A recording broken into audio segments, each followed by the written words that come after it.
Assalamualaikum warahmatullahi wabarakatuh. Perkenalkan, nama saya Alisa Faidatul Umam dari Prodi Ilmu Lingkungan dengan NIM 45124190002. Kali ini saya akan menjelaskan mengenai keselamatan kerja di laboratorium. Di sini saya akan menjelaskan 4 poin.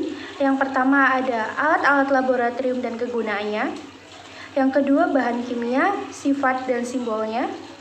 Yang ketiga, penanganan sampah dan limbah laboratorium. Dan yang terakhir ada petunjuk dan larangan di laboratorium. Agar dalam proses pelaksanaan sebuah eksperimen di laboratorium bisa berjalan dengan lancar dan terkendali, dibutuhkan alat-alat laboratorium yang lengkap dan berstandar. Alat-alat ini mempunyai fungsi yang berbeda antara satu dengan yang lainnya. Di sini sudah ada beberapa gambar alat-alat laboratorium yang umumnya digunakan di laboratorium. Yang pertama ada gelas ukur. Gelas ukur adalah peralatan laboratorium yang umum digunakan untuk mengukur volume cairan. Alat ini memiliki bentuk silinder dan setiap garis penanda pada gelas ukur mewakili jumlah cairan yang telah terukur. Kemudian yang kedua ada labu ukur. Labu ukur adalah sebuah perangkat yang memiliki kapasitas antara 5 mili sampai 5 liter dan biasanya instrumen ini digunakan untuk mengencerkan zat tertentu hingga batas leher labu ukur. Alat ini biasanya digunakan untuk mendapatkan larutan zat tertentu yang nantinya hanya digunakan dalam ukuran yang terbatas, hanya sebagai sampel dengan menggunakan pipet. Kemudian yang ketiga ada batang pengaduk. Batang pengaduk merupakan sebuah peralatan laboratorium yang digunakan untuk mencampur bahan kimia dan cairan untuk keperluan laboratorium. Selain untuk mencampur larutan fungsi, batang pengaduk juga adalah untuk membantu dekantasi larutan, menginduksi kristalisasi dan memecahkan emulsi pada suatu ekstraksi. Kemudian yang keempat ada tabung reaksi. Tabung reaksi terbuat dari kaca. Tabung reaksi berfungsi untuk tempat mereaksikan dua larutan atau bahan kimia atau lebih, serta sebagai tempat mengembangbiakan mikroba dalam media cair. Kemudian yang kelima ada mortar dan alu. Alat ini berfungsi untuk menghaluskan atau menggerus suatu benda atau zat. Mortar dan alu terbuat dari keramik. Dengan menggunakan mortar dan alu dari bahan keramik, bahan atau zat yang ditumbuk dan dihaluskan tidak akan tertinggal pada mortar, seperti halnya bila menggunakan mortar yang terbuat dari batu. Kemudian yang keenam ada pembakar spiritus. Pembakar spiritus atau lampu spiritus adalah alat laboratorium yang menggunakan bahan bakar spiritus atau alkohol atau etanol yang dibakar dengan sumbu yang dinyalakan. Spiritus digunakan untuk pemanasan karena uapnya yang tidak berasap, sehingga tidak membuat laboratorium kotor. Suhu pembakar spiritus lebih rendah dari suhu pembakar Bunsen yang menggunakan bahan bakar gas. Selanjutnya ada gelas beker atau kadang kala disebut dengan gelas piala. Adalah sebuah wadah penampung yang digunakan untuk mengaduk, mencampur, dan memanaskan cairan yang biasanya digunakan dalam laboratorium. Kemudian yang kedelapan ada fungsi dari pipet tetes, yaitu sebagai saluran tunggal yang biasa digunakan di laboratorium biologi dan kimia untuk memindahkan cairan dengan volume kecil dan merupakan alat ukur untuk memindahkan cairan dari wadah aslinya ke wadah lain dalam jarak tertentu. Kemudian yang kesembilan ada labu Erlenmeyer. Labu Erlenmeyer memiliki beberapa fungsi, di antaranya yaitu berfungsi untuk mengukur serta mencampur bahan-bahan analisa, tempat untuk melakukan titrasi bahan, sebagai wadah untuk menampung larutan, bahan yang padat maupun yang cair. Kemudian yang ke-10 adalah penjepit tabung reaksi. Penjepit tabung reaksi ini terbuat dari kayu dan digunakan untuk menjepit tabung reaksi di saat proses pemanasan. Atau bisa juga digunakan untuk mengambil kertas saring dan benda-benda di laboratorium yang lain di saat kondisi alat tersebut panas. Kemudian yang ke-11 ada fungsi rak tabung reaksi, yaitu sebagai tempat untuk meletakkan tabung reaksi yang berjumlah banyak. Rak tabung ini dibuat dari bahan dasar kayu yang berukuran 35 x 7 cm dan dapat menyimpan sebanyak 24 tabung reaksi. Kemudian yang terakhir ada corong kaca, yaitu sebagai alat bantu untuk memindah atau memasukkan larutan ke wadah atau ke tempat yang mempunyai dimensi pemasukan sampel bahan kecil sebagai alat bantu dalam melakukan penyaringan, yaitu sebagai tempat meletakkan kertas saring. Oke, kita akan masuki poin kedua, yaitu bahan kimia, sifat, dan simbolnya. Yang pertama ada simbol eksplosif atau mudah meledak.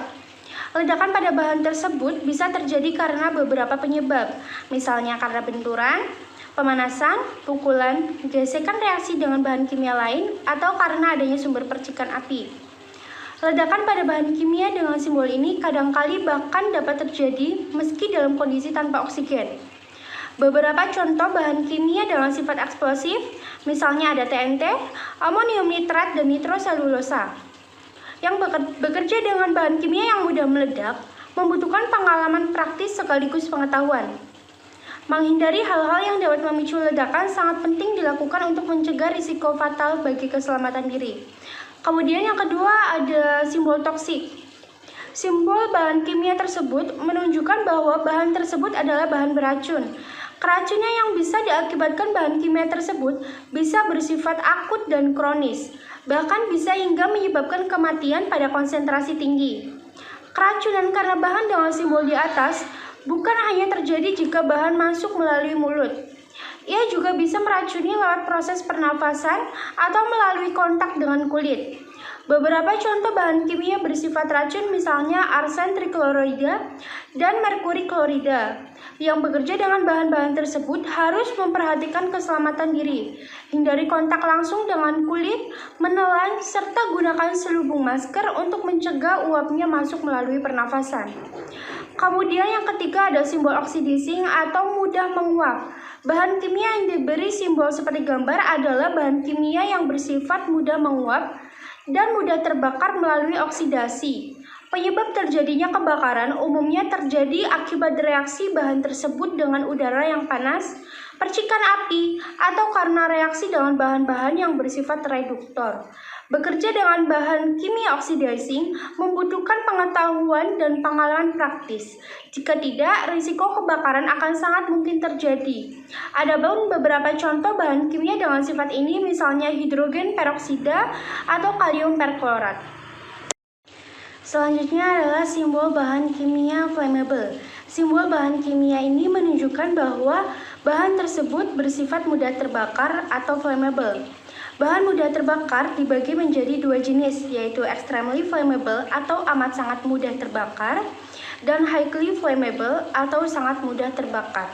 Bahan dengan label extremely flammable memiliki titik nyala pada suhu 0 derajat Celcius dan titik didih pada suhu 35 derajat Celcius. Bahan ini umumnya berupa gas pada suhu normal dan disimpan dalam tabung kedap udara bertekanan tinggi.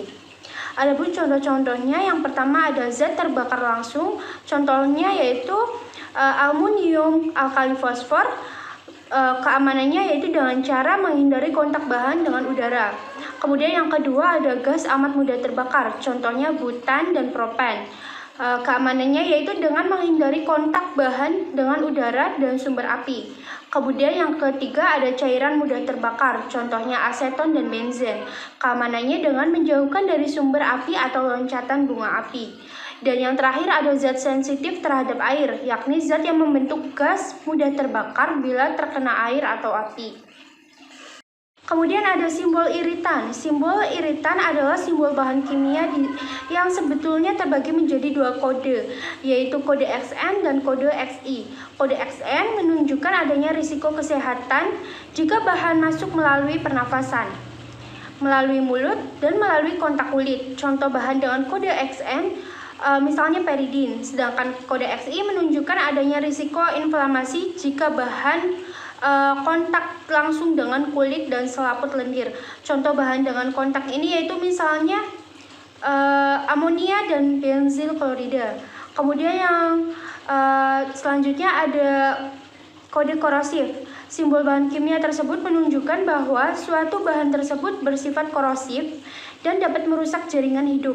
Karakteristik bahan dengan sifat umumnya bisa dilihat dari tingkat keasaman pH dari bahan bersifat korosif lazimnya berada pada kisaran 2 atau 11,5. Beberapa contoh bahan dengan simbol ini misalnya belerang, oksida, dan klor. Jangan menghirup udara dari bahan ini dan jangan pula membuat kontak langsung dengan mata dan kulit karena bisa menyebabkan iritasi. Kemudian yang terakhir ada kode dangerous for the environment. Simbol bahan kimia pada gambar ini menunjukkan bahwa bahan tersebut berbahaya bagi lingkungan atau dangerous for environment. Melepasnya langsung ke lingkungan dengan baik apabila kita melepas bahan tersebut langsung ke lingkungan, baik itu tanah, udara, perairan, atau ke mikroorganisme, dapat menyebabkan kerusakan ekosistem. Beberapa contoh bahan dengan simbol ini misalnya tetraklorometan, tributyl timaklorida, dan petroleum bensin. Selanjutnya memasuki poin yang ketiga, yaitu penanganan sampah dan limbah laboratorium. Yang pertama, saya akan menjelaskan penanganan pada fine chemical. Pada bagian ini hanya dapat dibuang ke saluran pembuangan atau tempat sampah jika tidak bereaksi dengan air, tidak eksplosif, tidak bersifat radioaktif, tidak beracun, dan komposisinya diketahui dengan jelas. Kemudian pada larutan basah, penanganannya yaitu sebelum dibuang larutan basah atau kecuali alkali hidroksida harus dinetralkan terlebih dahulu. Kemudian pada larutan asam, sebelum dibuang larutan asam harus dinetralkan pada tempat dan prosedur sesuai ketentuan laboratorium. Kemudian penanganan pada pelarut. Pelarut yang dapat langsung dibuang di saluran pembuangan adalah pelarut yang tidak mengandung halogen. Kemudian pada bahan yang mengandung merkuri, pembuangan bahan yang mengandung bahan merkuri seperti pecahan termometer merkuri, manometer, pompa merkuri haruslah dilakukan dengan ekstra yang hati-hati. Kemudian pada bahan radioaktif, sampah radioaktif memerlukan penanganan khusus, jadi tidak boleh dibuang langsung ke lingkungan. Kemudian yang terakhir ada air pembilas. Air pembilas harus bebas merkuri, sianida, amonia, minyak, lemak, dan bahan beracun, dan bahan berbahaya lainnya sebelum dibuang ke saluran pembuangan. Selanjutnya kita memasuki poin yang terakhir, yaitu petunjuk dan larangan di laboratorium. Ada beberapa hal yang perlu diperhatikan di laboratorium untuk mendukung keselamatan kerja di laboratorium itu sendiri. Seperti diketahui, di dalam laboratorium sendiri banyak bahan-bahan yang sifatnya berbahaya. Oleh sebab itu, dituntut sikap yang hati-hati agar terhindar dari bahaya. Adapun sejumlah hal yang perlu diperhatikan adalah sebagai berikut. Yang pertama, menjaga agar senyawa juga pelarut jauh dari mulut, mata, kulit, dan pakaian. Kemudian yang kedua, menghindari menghirup debu atau uap secara langsung. Yang ketiga, tidak mencicipi ataupun membawa makanan ke dalam lab. Yang keempat, kita harus ekstra hati-hati saat bekerja dengan asam kuat dengan reagen korosif. Yang kelima, selalu menggunakan kacamata pengaman atau penutup wajah secara keseluruhan. Yang keenam, hindari menggunakan lensa kontak saat masuk ke dalam lab, sebab zat beracun bisa dengan cepat masuk ke titik belakang dari lensa kontak. Kemudian yang ketujuh, selalu memakai sarung tangan apabila diperlukan. Yang kedelapan, selalu menggunakan baju lab yang dikancing dengan baik agar terhindar dari kontaminasi. Yang kesembilan, tidak memanaskan, mencampur, mengkocok, ataupun menuang bahan kimia dekat dari wajah ataupun tubuh diri sendiri maupun rekan kerja di dalam laboratorium. Yang kesembilan, tidak menambahkan air pada asam serta basa yang kuat. Dan yang terakhir, bahan-bahan yang berbahaya yang biasa menghasilkan gas harus ditangani di dalam lemari asam. Gunakan pelindung dan juga sarung tangan. Sekian yang dapat saya sampaikan, kurang lebihnya mohon maaf. Wassalamualaikum warahmatullahi wabarakatuh.